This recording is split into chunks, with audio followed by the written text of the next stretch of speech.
why did you start Rainforest, and what was the problem you saw with the other providers out there? Yeah, it's a great question. So my background is I'm a serial entrepreneur and previously had a vertical software company in the healthcare payment space called Patientco. We helped hospitals and doctors' offices collect patient payments more effectively.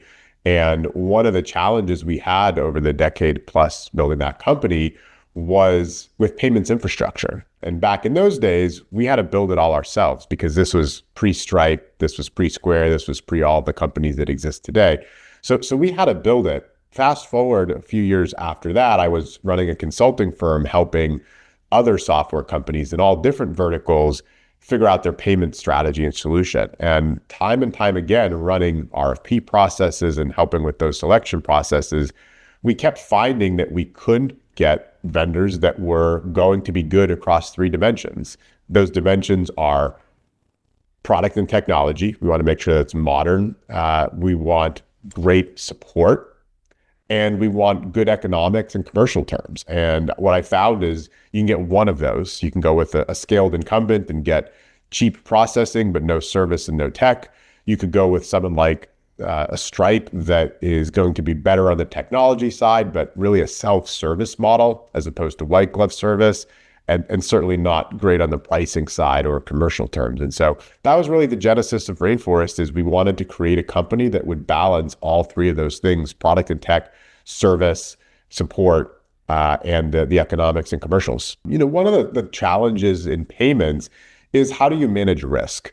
And a lot of large companies like Stripe have very limited tools to do it with. And that means that when there's an issue, as soon as there's kind of even the preponderance of any problem whatsoever, they shut the account down. They may hold funds, they may put reserves on, and that's pretty punitive to small merchants who are just trying to run their business. And so we've invested a lot in managing risk from a vertical perspective, and that's all part of the service model, making sure that obviously we need to safeguard the payment system and not lose money, but there's definitely a middle ground that we're able to find that some of these larger companies just aren't. We're really focused on the money movement, the payments, and we do that really well. And I get asked all the time, when are you going to add lending? When are you going to add all these other products? And we have a strategy there that involves a lot of close partnerships and partnering with best in class companies in those different flavors of fintech, but not spreading ourselves too thin. So, how has the market adoption been? I presume word travels quickly if you're doing a good job for a software company. Yeah, it's been phenomenal growth the last couple of years, from a reputation perspective and word of mouth.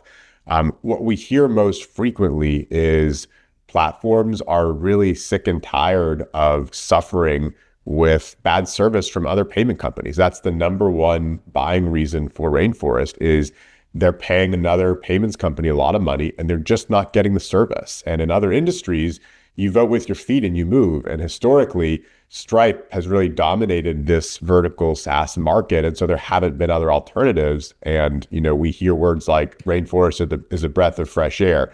It's so great to have competitors now. And so we really are giving Stripe, I think, a run for their money, and some of the other more established players. At the same time, our growth has been really strong because we're growing in leaps and bounds. As each new platform comes over, they may bring over $500 million in volume, $1 billion in volume. And so our kind of claim to fame, if you will, is we went from 0 to $1 billion in processing volume in less than a year, from 1 to 2 in less than 6 months, and it's been accelerating ever since. And so really fast growth for a payment company. Did you have some key learnings? I presume the third time around or fourth time around, it's easier in some regards. Maybe it's still hard in other regards. But, what do you think you're better at now that you weren't as good at in the beginning? Yeah. I don't think we have long enough in this podcast to cover all of the learnings because it's immense. But a couple just to highlight, some things do get easier.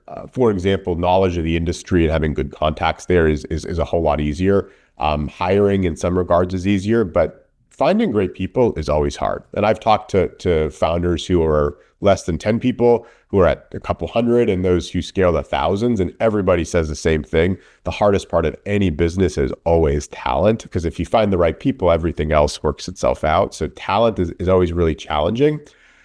For us, though, the product market fit, that was a huge advantage we had. On day one, we basically had product market fit because me and several of the others on the team had been doing this for 20 years in some cases. And so we knew what the market needed. I'd been doing consulting. I had sat with so many of our prospective customers that I knew exactly what they were looking for. Many companies have to spend a year or two or three trying to kind of navigate their way to product market fit.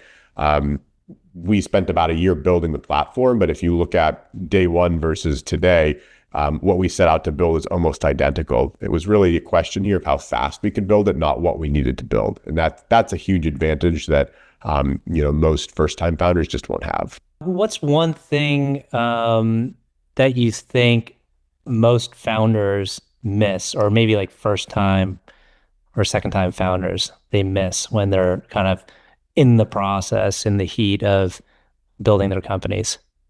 I'd say it's not spending enough time with customers. I gave a talk recently about product discovery and figuring out what to build. And one of the key points I make is you have to embed yourself in your customer's workflow. So much so that in my first company, Patientco, when I was trying to learn about healthcare billing, I actually went and worked in the back office of a doctor's office for a couple of weeks doing the manual data entry. And wouldn't you know it, by the end of 2 weeks, I was an expert in how that worked because I asked a million questions. And a lot of times I'll ask other founders, how does this work in your industry? And they don't have the faintest clue. And to me, that's such a foreign concept. How can you be building a solution that's innovating and trying to cause change when you don't even know how it works today? And so that's probably the number one mistake, is just not being customer centric enough and really, truly, deeply understanding and internalizing how that industry works. And it's a lot of work. You have to spend a lot of time. You have to talk to a lot of different people, but it pays off in spades when you do it right.